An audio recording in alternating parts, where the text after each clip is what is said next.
Did you know there's hundreds of thousands of landlords that have filed for eviction and can't legally evict their tenants? That's right. It's called the Eviction Moratorium.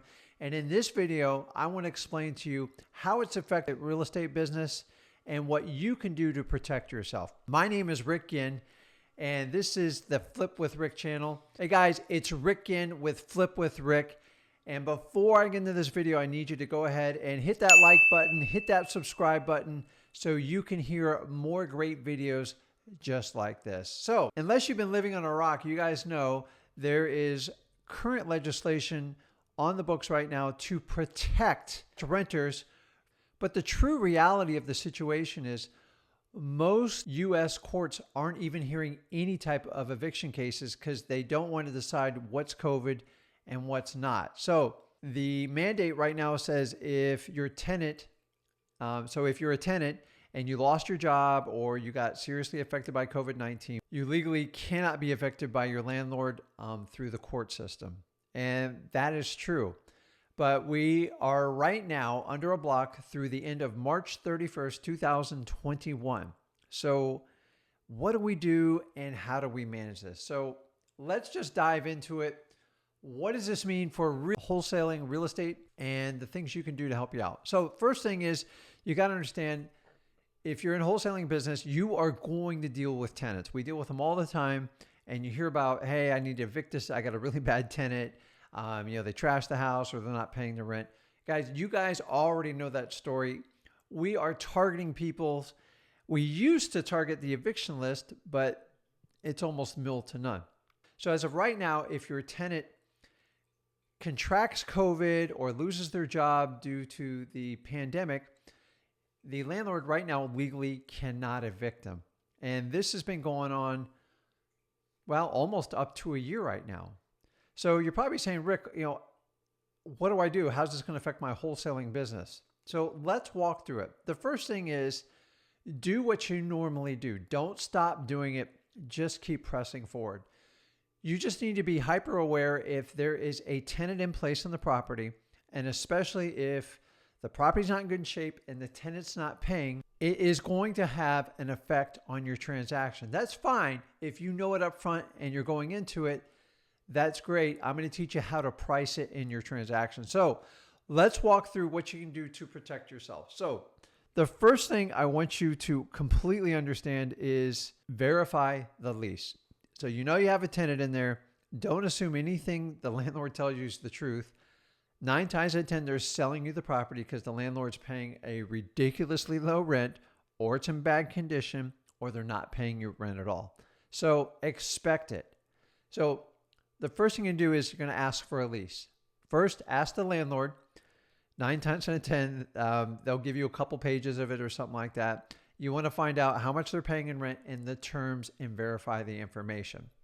The next step is and this is probably the most important thing you need to understand about the eviction moratorium, is once you have the property under contract, you want to go out and talk to the tenants. Just be yourself, be a human being, and ask them what's going on. 9 times out of 10, they will completely unload on you. They're typically going to run the landlord under the bus. He didn't do repairs, yada, yada. Remember, there's always two sides of the story.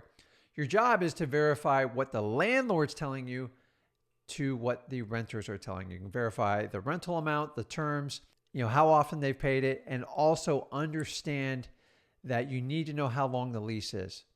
One of the worst properties you can buy is the landlord that just signed like a brand new 1-year lease. That means you cannot evict that tenant as long as they cooperate to the terms of the lease. And if it's like a really low rent and say there's a high demand for that property, it's going to severely affect the value you sell the property for. A lot of our deals on these problem properties, they're basically month to month. So if you know that going into it, okay, month to month, when's the last time they paid?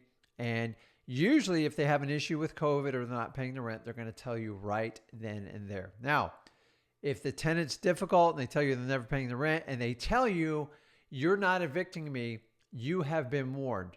It doesn't mean you can't do the deal. It's actually quite the opposite. Now you can price what it's going to cost you to carry that tenant into the deal. Now, I don't expect you to eat it.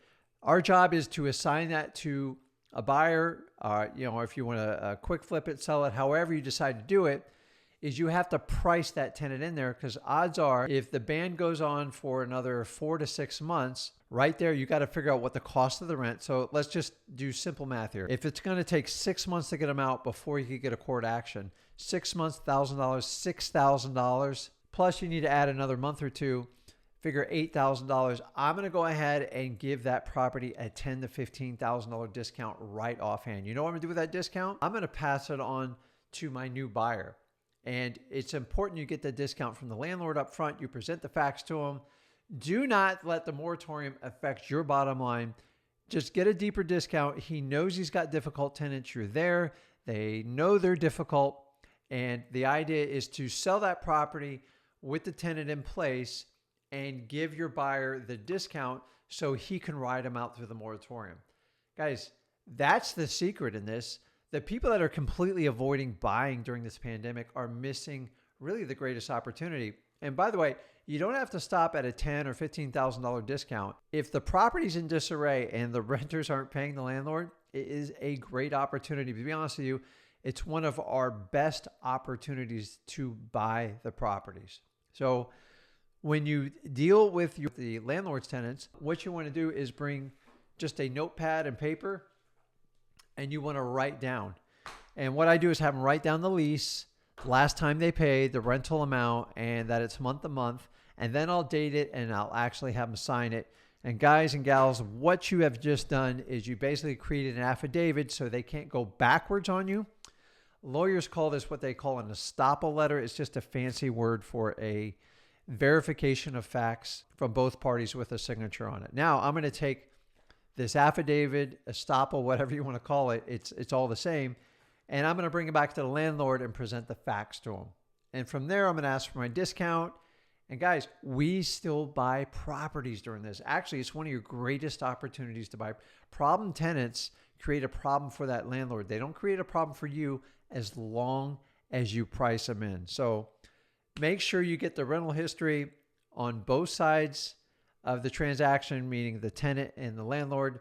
And guys, once you have it, you're pricing it in, and that's it, guys. It's really not complicated. The eviction moratorium is definitely having an effect on rental properties on the sales side. They're harder to look at, let's face it. A lot of the tenants won't want to let you in, and you need to figure that out. So just get a discount and pass it on to your new buyer. Now, let's talk about the ones that you necessarily don't need a deep discount, and say it's a perfect property in the area you like to buy, and we know the demand's there for the property. So now you're meeting with the tenants. They're highly cooperative. They seem like they're paying the rent. It's just a little bit down, and they acknowledge, I know the landlord's going to be selling it. Do you have any rentals available? I don't help people out with the rentals. I'm not a realtor. And they said, we got plans to move. The next thing you're going to do is assess, are they going to give access to your buyers to come through? What do I mean by that? Are they going to require everyone to wear a mask? You need to know that so you can tell your buyers going in so you don't get people upset. If you tick off the renters, this eviction moratorium is going to have a severe effect on your ability to resell the property. So if they're cooperative, the lease terms, they're okay with your buyers coming in with a mask, guys, you don't need that great of a discount. That's a deal you just kind of move forward with.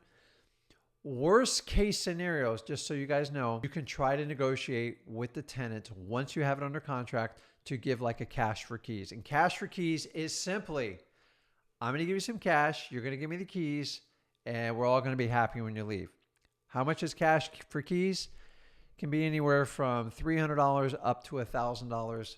Remember, it's cheaper to pay a tenant to leave in a lot of cases than try to fight them out and have them wait 6 months. So would you rather them wait 6 months and cost you $6,000 or $8,000, or pay them $500 or $1,000 to get them going? So cash for keys is always a great option. You don't need to wait for an eviction moratorium to do that. So let me give you some tips and techniques on buying these properties with problem tenants.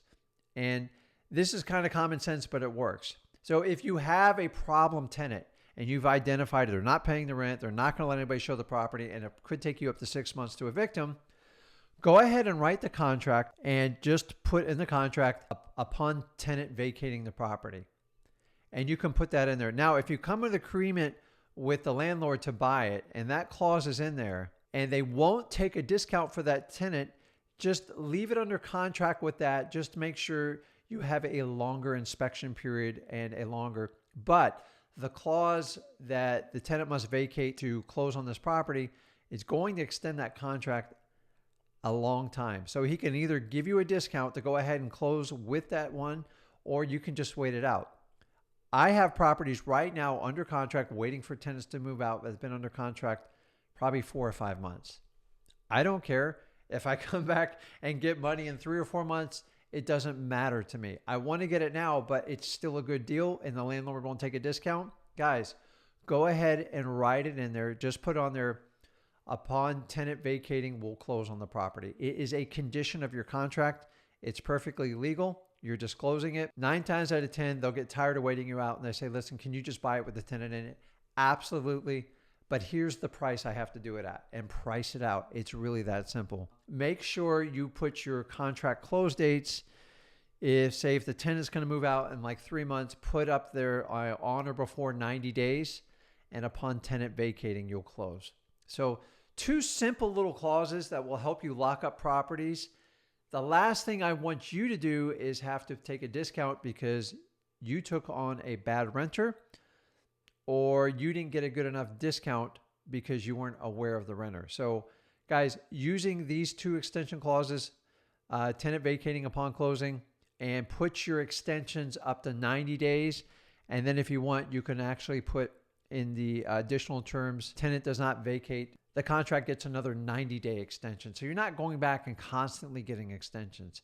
What will happen is the landlord will tired of losing money and they'll eventually try to sell it you with the tenant.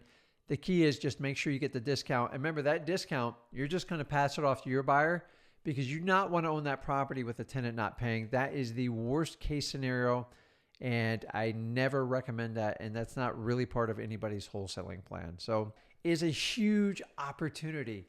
The amount of pending evictions is unbelievable. And when COVID settles down and everyone gets their vaccines, everything like that, these evictions will start rolling through and you are going to be amazed with the amount of opportunities.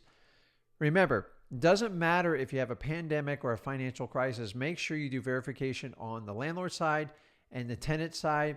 If you have a problem, you want to know it going up front so you can price it into your transaction, and then you're going to pass some of that savings on to your new buyer so you do not get stuck with a tenant not paying the rent. It is the worst thing in the world. Guys, that's it on the eviction moratorium. And we also have to acknowledge that FHA, any FHA insured loans, they currently have a moratorium on the foreclosures as well. I'll have to go over that some other time with you because that's a whole separate topic. But the amount of opportunity coming up, these landlords are going to need help liquidating these properties. The tenants are all going to need new places to move into.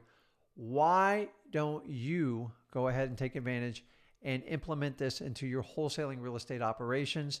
Buy properties with bad tenants. As long as you're aware of it and you price it in it, it is a huge opportunity. So guys, do me a favor. If you like content like this, you like myself, Zach, sharing information with you, go ahead and hit that like button, hit the subscribe button, and you'll be notified as we update content. We post pretty much on a daily basis. And my goal is to share with you to get your first deal done, put money in your pocket so you can make decisions to move forward. You don't have to pay these big gurus to get started in wholesaling. There's way too much instruction and way too little action and misinformation. And my job and Zach's job here at Flip with Rick is to connect you to get you going to your first deal. I don't think you should have to pay for it. So I'll see you in the next video. This is Rick again.